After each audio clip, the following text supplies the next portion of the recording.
السلام علیکم ناظرین۔ 17 جنوری 2025 کو خان صاحب کو 190 ملین پاؤنڈ کیس میں جو سزا دی گئی تھی، اس کو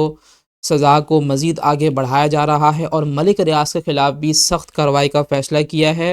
اور ان کے بیٹے کے خلاف ملک ریاض کو اشتہاری قرار دے دیا گیا ہے اور فرار ملزم کے طور پر نامزد کر دیا گیا ہے، اور ساتھ ہی ان کے بیٹے کو بھی۔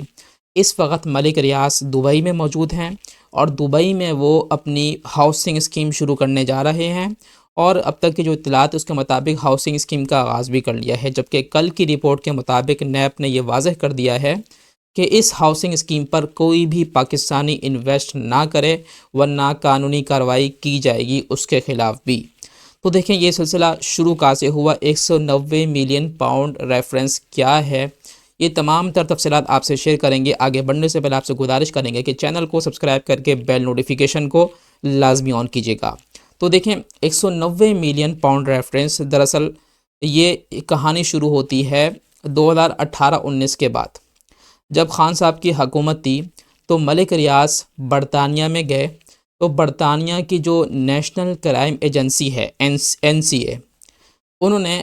ملک ریاض کے خلاف تحقیقات شروع کی گئی، جو ان کے پاس اثاثے ہیں اس کے خلاف تحقیقات شروع کی کہ کیا وہ لیگل ہیں یا اللیگل۔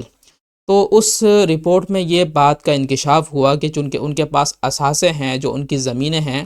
وہ غیر قانونی طور پر حاصل کی گئی ہیں، اور اس کا جو پروفٹ ہے وہ بھی سب غیر قانونی ہے۔ تو اس لیے NCA نے جو 190 ملین پاؤنڈ ہیں وہ سارے کے سارے حکومت پاکستان، جو کہ اس وقت خان صاحب کی حکومت تھی، بشرا بی بی، ان کے حوالے کر دیے اور ضبط کر کے ان کو دے دیے۔ تو اب ملک ریاض نے خان صاحب کے ساتھ ڈیل کی،